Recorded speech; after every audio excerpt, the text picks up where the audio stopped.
Jésus, le Fils de l'homme, le Fils de Dieu, et Melchisedec, épouse parole de l'Esprit de vérité dans sa dimension d'illettresse.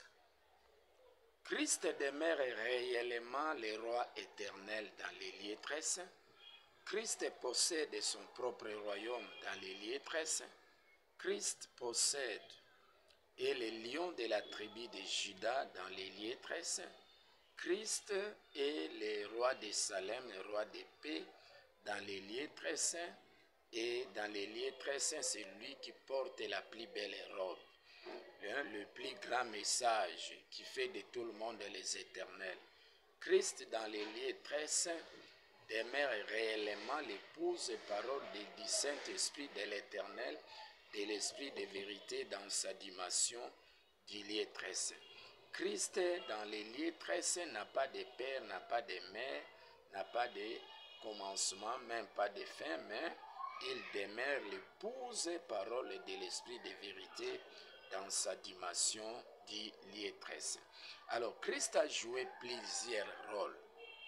Alors, il a laissé sa gloire. Vous devez savoir que Christ a laissé sa gloire, son propre message dans l'illettresse qui fait de tout le monde les éternels.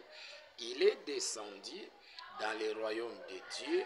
Il est descendu jusqu'à se faire disciple des prophètes, disciple de Dieu, et monter ensuite dans l'illettresse pour exercer son ministère de roi éternel, et les lions de la tribu de Juda, son ministère de Melchisedec, qui n'a ni père ni mère, épouse parole de l'Esprit de vérité dans sa dimension d'illettresse. Alors, Christ, Fils de l'homme, Fils de Dieu, et puis Melchisedec. Lisons Marc chapitre 12, 35 à 37. La Bible dit ceci. De qui le Christ est-il fils? Jésus continuait à enseigner dans les temples, dit, comment les scribes disent-ils que le Christ est le fils de David?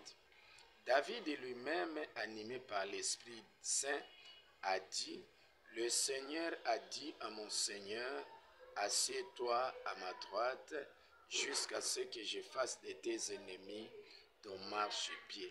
David lui-même l'appelle Seigneur. Comment donc est-il son fils? Et une grande foule l'écoutait avec plaisir. Christ, en descendant dans le royaume de Dieu, il s'est déguisé. Il n'est pas descendu avec son titre de Melchisedec, épouse parole de l'Esprit de vérité dans sa dimension d'illettresse. Christ n'est pas descendu dans le royaume de Dieu avec son propre message, non. Christ n'est pas descendu dans le royaume de Dieu comme étant roi éternel, non. Christ a laissé toute sa gloire dans l'illettresse. Il est descendu dans le royaume de Dieu comme un simple citoyen, comme l'agneau de Dieu, le Fils de Dieu, le Fils de l'homme. Alors, comme il est descendu, il s'est déguisé, il a laissé toute sa gloire d'illettresse. Il est descendu travailler dans le royaume de Dieu, dans la première éternité, comme étant fils de Dieu, l'agneau de Dieu, ministre de Dieu, subalterne de Dieu, dépendant de Dieu, et l'enseignant qui prêche une portion de la justice de Dieu. C'est comme ça que, alors, Christ en descendant, comme il a laissé sa gloire, il devait s'identifier, puisque c'était bien longtemps prédit, que Christ devrait se faire fils de l'homme. L'homme, c'est le prophète. Fils de l'homme, disciple des prophètes. C'est comme ça que Christ, ici, il s'est fait fils de l'homme, disciple du prophète, et Jean-Baptiste, c'est comme ça on l'appelle fils de David, fils de Salomon, fils de Moïse, fils d'Élie, fils de tous les prophètes. Il s'est fait fils de tous les prophètes pour apprendre, pour récupérer les annonces. Mais pourquoi Christ s'est fait fils de tous les prophètes, de tous les étoiles, de tous les saints, et puis il s'est fait fils de tous les 7 chandeliers d'or. C'est parce que Christ avait double ministère accompli. Il devrait d'abord accomplir le ministère des 7 étoiles du royaume de Dieu, accompli 1000 ans, prêcher la justice de Dieu dans les royaumes de Dieu et ensuite quitter les royaumes de Dieu, monter dans les lieux très saints pour exercer son ministère de Melchisedec, roi éternel et le roi de la justice, le roi de paix, le roi qui a écrasé la tête du serpent, l'esprit de l'égarement, pour restaurer les tabernacles de Dieu. Mais Christ n'a pas commencé d'abord son ministère étant que roi éternel, il a commencé son ministère étant que fils de Dieu, étant que fils de l'homme. Alors ici, il est fils de l'homme. Lorsqu'il s'est fait disciple de Jean-Baptiste, Matthieu 3,13, la Bible dit, Jésus vint de la Galilée vers Jean-Baptiste pour se faire baptiser par lui. C'est là où on appelle Christ fils de l'homme, fils de David. David est prophète, Christ fils de David, fils de prophète, c'est-à-dire disciple et qui écoute les annonces du messager du 7e âge spirituel saint. Alors, Christ, comme ici, est fait fils de l'homme, cela veut dire que David lui-même l'appelle Seigneur. Pourquoi David appelle Seigneur? Puisque lorsque vous montez dans les lieux très saints, Christ demeure l'enseignant en chef de David, celui qui donne l'inspiration au messager du 7e âge, celui qui prédit. Il est d'ailleurs le chef de Dieu dans les lieux très saints, mais il s'est déguisé, il est descendu dans les royaumes de Dieu, dans la création de Dieu, dans les paradis de Dieu, dans les temple de Dieu, tabernacle de Dieu, dans la première éternité. Il est venu travailler comme fils de Dieu, fils de l'homme. Il a laissé toute sa gloire, il s'est déguisé pour prendre la forme de serviteur ministre de Dieu. Alors, le messager du 7e âge l'appelle Seigneur.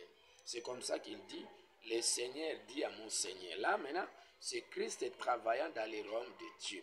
Le Seigneur ici, dans la première éternité, c'est l'éternel Dieu.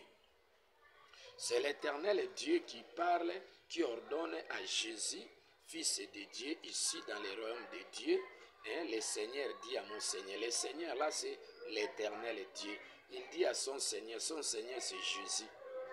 Là, c'est David qui dit. Cela veut dire que dans les royaumes de Dieu, l'enseignant en chef, c'est Dieu.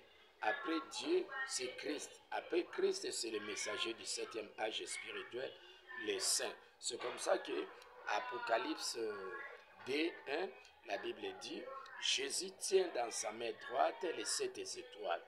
Les 7 étoiles, ça veut dire qu'il s'est fait disciple du messager du 7e âge pour récupérer les annonces du messager du 7e âge spirituel qui est saint, pour exercer son ministère dans les royaumes de Dieu et prêcher une portion de la justice de Dieu au travers les annonces que les messagers de cet âge spirituel, les 7 étoiles, ont prédit.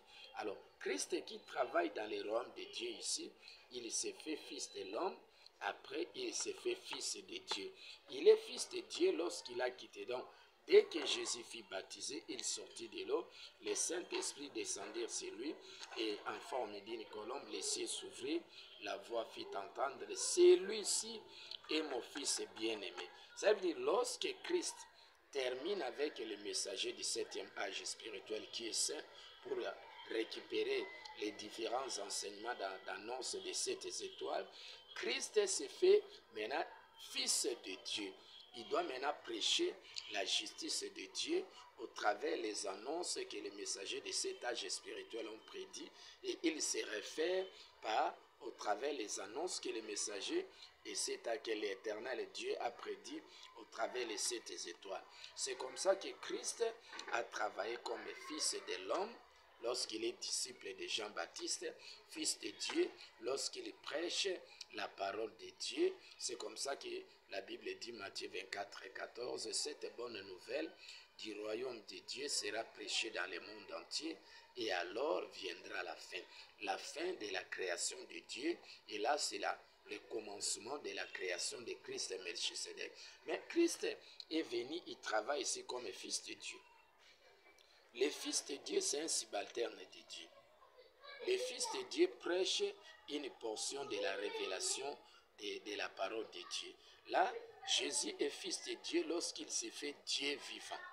C'est comme ça, Hébreux 1, 13 à 14. Oh Dieu, ton Dieu t'a oint. C'est-à-dire que c'est l'Éternel Dieu qui prend une portion de son message, qui fait de tout le monde les saints, dans les lieux saints, dans la première éternité.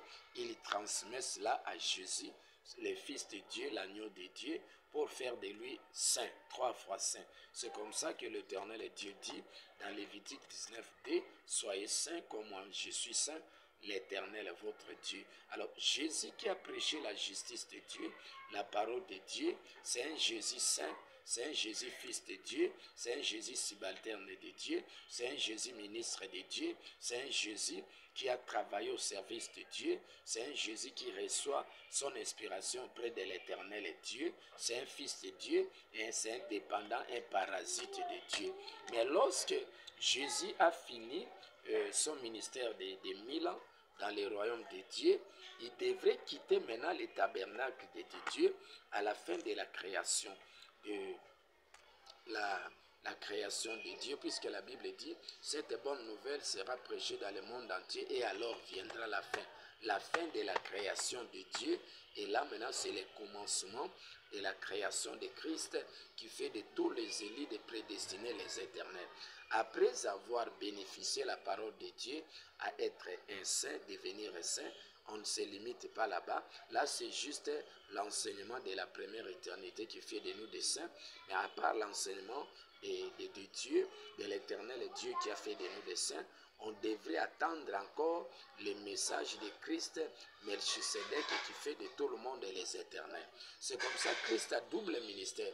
Il tient de 7 étoiles, mais il marche au milieu de 7 chandeliers d'or.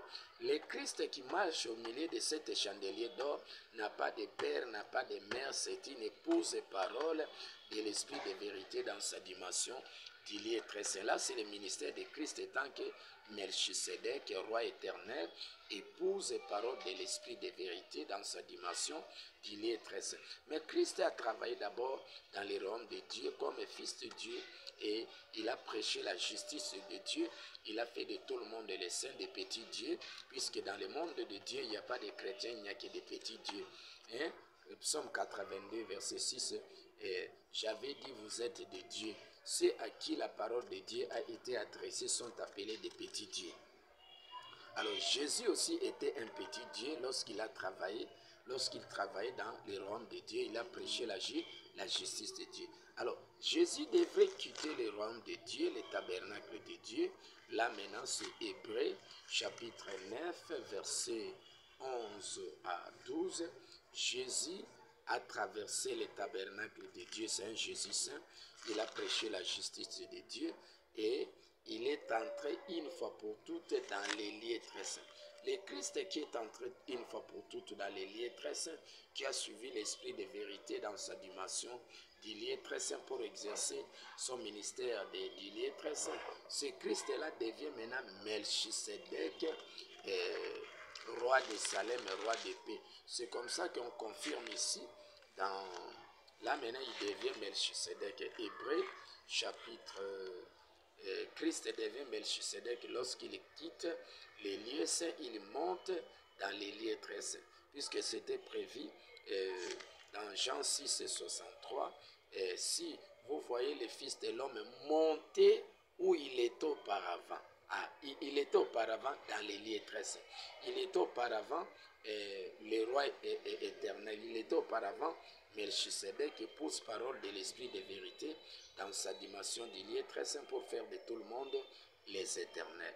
Christ avec son propre message dans les lieux très saints, il fait de tout le monde les éternels. C'est comme ça, la Bible dit ceci ici dans Hébreux chapitre 7.